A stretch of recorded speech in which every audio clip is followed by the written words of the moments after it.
के इस video lecture में हमारा टॉपिक है कंपनी से आशय, परिभाषा, कंपनी की विशेषताएं और लक्षण। कंपनी शब्द दो लैटिन शब्दों से मिलकर बना है, कम प्लस पैनिस, जिसमें कम का अर्थ है साथ साथ और पैनिस का अर्थ है रोटी, अर्थात साथ साथ मिलकर रोटी खाना।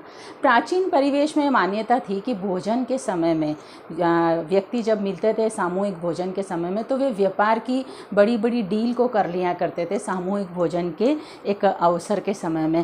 कालांतर में इस धारणा में आमूलचूल परिवर्तन हुआ और ये माना जाने लगा कि कंपनी से आशय है कुछ ऐसे व्यक्ति जो सामान्य उद्देश्य रखते हों और लाभ कमाने के लिए, एक कारोबार को चलाने के लिए, उसमें लाभ कमाने के लिए और जोखिम को एक साथ उठाने के लिए सामान्य उद्देश्यों के लिए अग्रसर हुए हों या एकत्रित हुए हों, तो उसे कंपनी कहा जाता है। अगर हम कंपनी की परिभाषा पर बात करें तो न्यायाधीश जेम्स ने इसे परिभाषित किया है, कंपनी व्यक्तियों का ऐसा संघ है जो किसी सामान्य उद्देश्य के पूर्ति के लिए संगठित हुए हो। एक company is an association of persons United for a common object, अर्थात कंपनी और कुछ नए व्यक्तियों का ऐसा संघ है जो सामान्य उद्देश्यों की पूर्ति के लिए इकट्ठा हुए हों। यद्यपि ऐसा माना जाता है कि जब बिजनेस किया जाता है, व्यापार किया जाता है, तो उसका सफलतापूर्वक या कुशलतापूर्वक संचालन करने के लिए एक लार्ज स्केल पर कैपिटल रोटेशन एसेंशियल है। एक बड़ी मात्रा में पूंजी की आवश्यकता होती है और यह भी निर्विवाद है कि व्यापार में जोखिम और रिस्क सदैव बनी रहती है।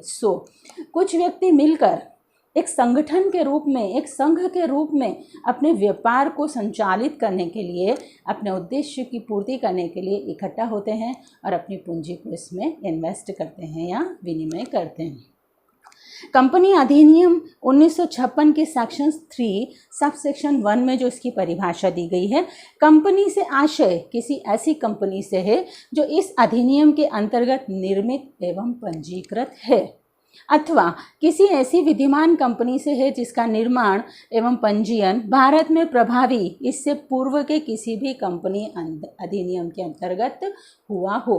अर्थात जब 1956 में हमारे यहाँ कंपनी अधिनियम प्रवर्त था, जिस कंपनी का रजिस्ट्रेशन उस अधिनियम के तहत, उस अधिनियम के नियमानुसार हुआ है, वह कंपनी है। किंतु इससे पूर्व भी, इस अधिनियम के लागू और प्रवर्तित होने से पूर्व भी कई कंपनियों का अस्तित्व था जो अपने बिजनेस को संचालित कर रही थी। तो उन सभी कंपनियों को भी, जो विद्यमान किसी भी अधिनियम में पंजीकृत है, वे भी कंपनी के नाम से जानी जाएगी। आइए बात करते हैं हम विशेषताएं और लक्षण, characteristics of A company.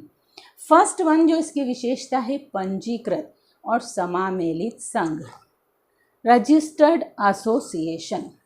Company एक रजिस्टर्ड, पंजीकृत, समामेलित, इनकॉर्पोरेटेड एक ऐसा संगठन है जिसे विधान के अंतर्गत, अधिनियम के अंतर्गत, कंपनी अधिनियम 1956 के अंतर्गत या उससे पूर्व किसी भी कंपनी अधिनियम के तहत पंजीकृत करवाया गया हो, उसका रजिस्ट्रेशन करवाया गया हो और ये निगमित करवाने से उस कंपनी को एक मान्य कंपनी माना जाता है और व्यापारिक जगत में उस कंपनी की अपनी एक क्रेडिट, अपनी एक साख होती है और कोई भी इन्वेस्टर, कोई भी अंशधारी, शेयर होल्डर आसानी से अपनी पूंजी को वहाँ इन्वेस्ट कर सकता है। प्लस कोई भी भविष्य में विवाद होने पर जो कॉर्पोरेट सेक्टर है, जो कंपनी निगमित और रजिस्टर्ड है, वहाँ एक अच्छा सा क्रेडिट पॉइंट होता है, एक अच्छी सी साख होती है कि इस कंपनी के साथ डील करने में कोई भी हानि नहीं हो सकती। कंपनी एक पंजीकृत और समामेलित संघ है। दूसरी जो विशेषताएं हैं, स्वैच्छिक या ऐच्छिक संघ, वॉलेंट्री एसोसिएशन। स्वैच्छिक, स्वेच्छा से, ऐच्छिक, इच्छा से, अर्थात ये एक ऐसा संघ है जिसमें सम्मिलित सभी व्यक्ति अपनी स्वतंत्र सहमति से इसकी सदस्यता को ग्रहण करते हैं और इस व्यापार संचालन में किसी न किसी रूप से सहभागी बनते हैं। नंबर 3, सदस्य संख्या, नंबर ऑफ मेंबर्स। कंपनी में निश्चित सदस्यों की कोरम या पूर्ति होना अनिवार्य है, अदरवाइज वो वैध मान्य कंपनी के रूप में अस्तित्व में नहीं आ सकती है। यदि हम निजी कंपनी, प्राइवेट कंपनी की बात करें तो उस कंपनी में कम से कम 2 और अधिक से अधिक 50 सदस्य होने चाहिए। और यदि हम सार्वजनिक कंपनी, पब्लिक सेक्टर कंपनी की बात करें तो वहाँ कम से कम 7 और अधिक से अधिक असीमित यानी अनलिमिटेड पर्सन हो सकते हैं। जब तक कंपनी की सदस्यता का कोरम पूरा नहीं होता है वो कंपनी रजिस्टर्ड कंपनी के नाम से नहीं अस्तित्व में रहेगी और नहीं वो अपना व्यापार संचालन कर सकेगी। नंबर 4, विधान के अधीन निर्मित कृत्रिम व्यक्ति, an artificial person under law. सबसे अहम विशेषता, कंपनी एक ऐसा संघ है जो ईश्वर के द्वारा जन्म नहीं लेती है। जिस प्रकार एक मानव ईश्वर की देन है, ईश्वर के द्वारा जन्म लेता है, उसकी एक आत्मा, अंतरात्मा होती है, एक फिजिकली स्ट्रक्चर होता है, एक भौतिक स्वरूप होता है और वो एक लिविंग पर्सन्स के रूप में जिसे हम लोग देख सकते हैं, मूर्त स्वरूप में हम लोग उसे जान सकते हैं। किंतु अगर हम कंपनी की बात करें तो यहाँ ऐसी कोई विशेषता इसमें हमें जीवित व्यक्ति की भांति नहीं मिलेगी। ये एक अजीवित, अप्राकृतिक व्यक्ति है, एक आर्टिफिशियल पर्सन है जिसे व्यक्तियों ने अपनी सुविधा के लिए निर्मित किया है और न ही इसका जन्म होता है और न ही इसका कभी मरण या मृत्यु होती है, क्योंकि ये कृत्रिम है, आर्टिफिशियल है, अमूर्त है, जिसे न छुआ जा सकता है, इसका अपना कोई फिजिकल स्ट्रक्चर नहीं होता है, किंतु ये साधारण व्यक्तियों की भांति, जीवित व्यक्तियों की भांति अपने समस्त कार्यों का संचालन कर सकेगी। नेक्स्ट विशेषता, पृथक वैधानिक या निगमित अस्तित्व। पृथक वैधानिक और निगमित अस्तित्व, कंपनी का अपने सदस्यों से एक अलग अस्तित्व होता है, अपना एक स्वतंत्र अस्तित्व होता है जो इसे अपने निगमन, पंजीकरण यानी रजिस्ट्रेशंस के पश्चात ही मिल जाता है। और जैसे ही इसका रजिस्ट्रेशंस होता है इसकी अपनी एक स्वतंत्र पहचान होती है, इसका अपना एक स्वतंत्र अस्तित्व हो जाता है। इसलिए बहुत महत्वपूर्ण विवाद सालोमन वर्सेस सालोमन है, जिसमें हाउस ऑफ लॉर्ड्स ने बहुत ही अच्छी अभिव्यक्ति दी है कि कंपनी का अपने सदस्यों से पृथक वैधानिक अस्तित्व होता है। बात के जो तथ्य हैं, जो इसके फैक्ट बनते हैं वो इस प्रकार हैं। सालोमन नामक व्यक्ति जूतों का व्यापार करते थे और उनका व्यापार काफ़ी अच्छी कंडीशन में रहा, जिसमें लायबिलिटीज़ कम और एसेट्स अच्छी थी और अच्छी तरह अपने व्यापार का संचालन कर रहे थे। कुछ समय पश्चात उन्होंने अपनी एक और कंपनी निगमित की, एक और कंपनी को बनाया जिसमें टोटल 7 सदस्य थे, 7 मेंबर्स थे। सालोमन स्वयं, उनकी पत्नी, उनकी पुत्री और 4 पुत्र, अर्थात 7 ही मेंबर्स एक फैमिली मेंबर थे जिन्होंने मिलकर के अपनी एक कंपनी को निगमित करवाया, रजिस्टर्ड करवाया, बाकायदा विधान की सारी औपचारिकताओं को पूरा करते हुए। अच्छी कंडीशंस में जब व्यापार चल रहा था, इस कंपनी को जब उन्होंने बेचा, अपने व्यापार को उस कंपनी को बेच दिया और 40,000 पाउंड में इसे पूरी तरह से उन्होंने सेल आउट किया, जिसमें 20,000 पाउंड उन्हें चुकता अंश फुली पैड शेयर्स के रूप में मिले, 10,000 उन्हें डिबेंचर, 10,000 पाउंड उन्हें डिबेंचर्स अर्थात ऋण पत्र के रूप में मिले और 10,000 रुपये नगद के रूप में, जिसमें से 1,000 पाउंड उन्होंने अपने लिए रखे और बाकी उन्होंने लेनदारों को देने के लिए अलग से रखा। यहाँ जो डिबेंचर्स थे 10,000 पाउंड के, वो एक सुरक्षित ऋण था जो सालोमन पे स्वयं पे था। इस पर लेनदारों ने कुछ आपत्ति उठाई, क्योंकि कुछ समय बाद सालोमन ने अपनी इस कंपनी का विघटन, परिसमापन कर दिया, वाइंडिंग अप कर दिया। और जब वाइंडिंग अप किया तो इस कंपनी के पास में 600 पाउंड्स एसेट्स थी और लायबिलिटीज़ 1,700 पाउंड्स, 17,000 पाउंड की दायित्व और 600 पाउंड की आस्तियाँ। लेनदारों को यह असुरक्षा महसूस होने लगी कि 17,000 पाउंड का जो ऋण है उसमें से 10,000 पाउंड का सुरक्षित ऋण तो सालोमन स्वयं का है, सैलोमन और उसके 2 पुत्र दोनों ही मिलकर बोर्ड ऑफ डायरेक्टर्स को चला रहे हैं और बाकी के जो मेंबर्स हैं वो भी उसके फैमिली मेंबर्स हैं। ये कंपनी और कुछ भी नहीं, सिर्फ एक कपट है, एक धोखा है जो लेनदारों को उनके ऋण से वंचित करने के लिए बनाई गई है।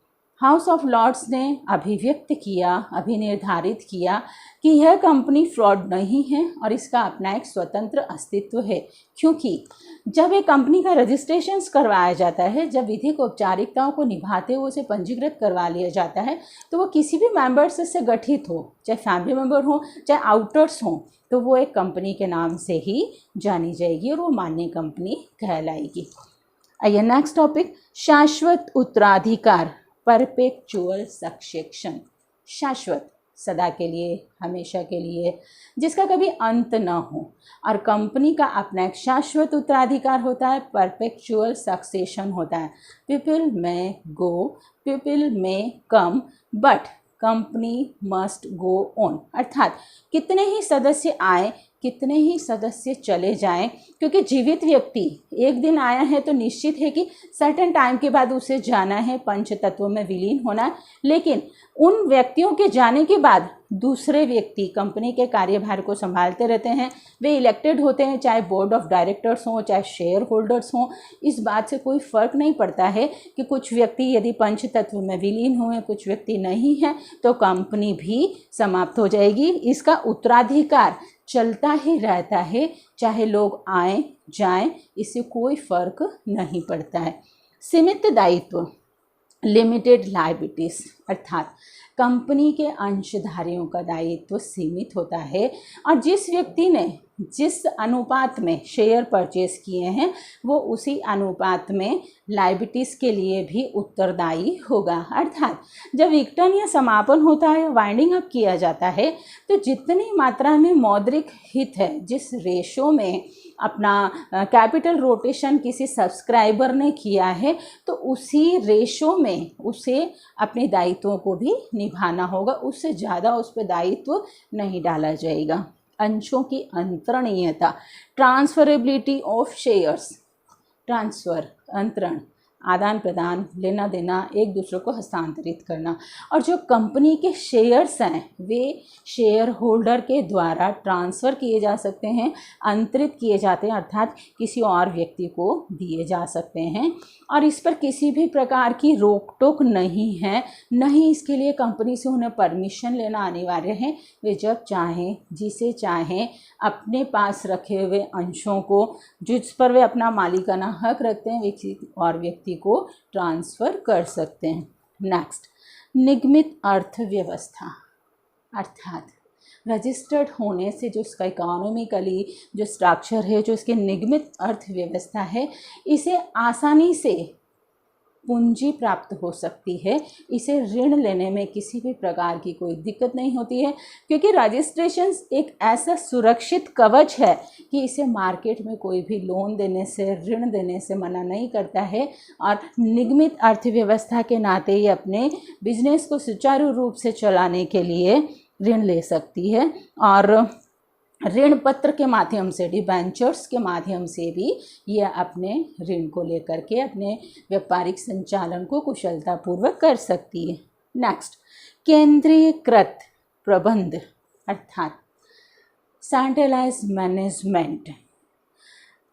कई अंशधारी मिलकर के अपना एक मौद्रिक हित कंपनी में पूंजी के रूप में विनियोजित करते हैं, इन्वेस्ट करते हैं और ये इन्वेस्टर ऑल ओवर वर्ल्ड में या उस पर्टिकुलर कंट्री में कहीं भी किसी भी जगह पर हो सकते हैं और पॉसिबिलिटी नहीं है कि ये सब मिलकर के बिज़नेस को चलाएं या उस बिज़नेस रोटेशंस को कैरी करें। इसलिए जो प्रबंध और संचालन है व्यापार का, वो बोर्ड ऑफ डायरेक्टर्स, निदेशक मंडल के द्वारा किया जाता है और सेंट्रलाइजेशन के तहत इस पूरे व्यापार को एक ही जगह रजिस्टर्ड जो ऑफिस है वहाँ से संचालित किया जाता है। कंपनी का चाहे अंशधारी कहीं भी हो, किसी भी प्लेस पर हो, कितने भी संख्या में हो, किंतु यहाँ पर जो मैनेजमेंट होता है, जो प्रबंध व्यवस्था होता है, वो सुचारू रूप से चलाने के लिए पूरे केंद्रीकृत रूप में काम करती है। नेक्स्ट, आयकर से छूट।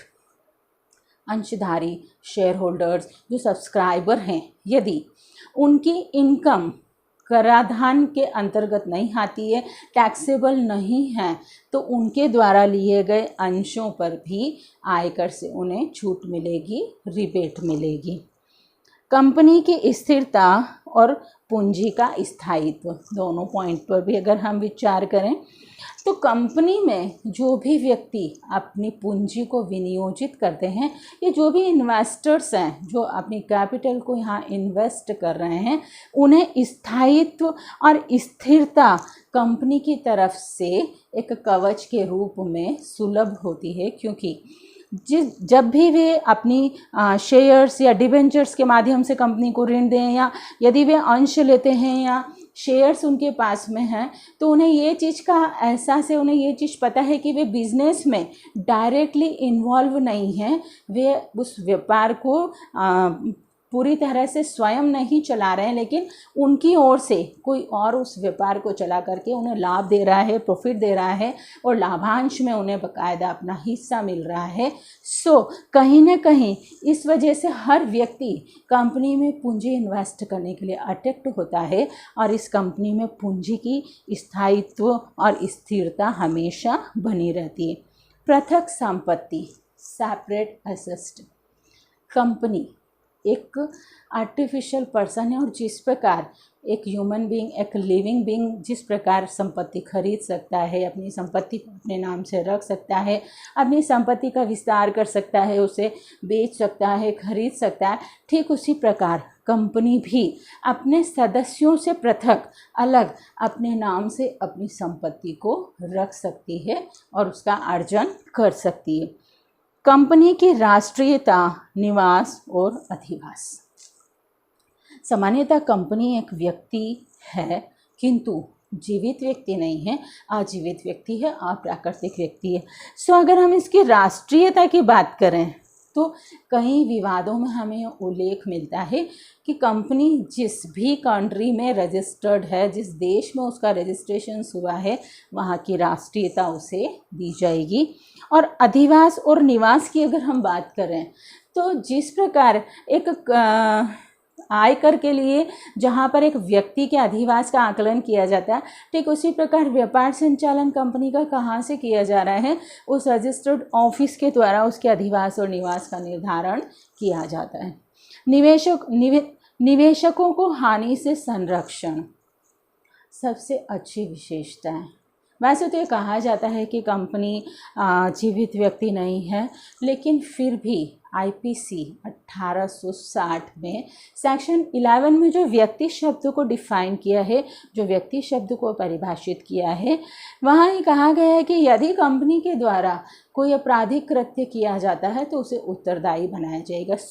जो भी निवेशक, जो भी इन्वेस्टर कंपनी में अपनी कैपिटल को इन्वेस्ट कर रहे हैं, उनके साथ किसी भी प्रकार से धोखाधड़ी होने की संभावना नहीं रहती है, और उन्हें किसी भी प्रकार की हानि से यहाँ संरक्षित और महफूज रखा गया है। नेक्स्ट, सार्वमुद्रा, कॉमन सील। कंपनी की अपनी कॉमन सील होती है, और जितने भी ऑथोराइज्ड और ऑथेंटिक पेपर्स, जो भी कंपनी के पत्र व्यवहार किए जाते हैं, जो भी सर्कुलेट किए जाते हैं, जितने भी प्रकार के प्रपत्र वहाँ से संचालित हो रहे हैं, जो वहाँ से सर्कुलेट हो रहे हैं, उन सभी पर कंपनी की सार्वमुद्रा होना अति आवश्यक है। तो कंपनी की अपनी एक सार्वमुद्रा या कॉमन सील होती है।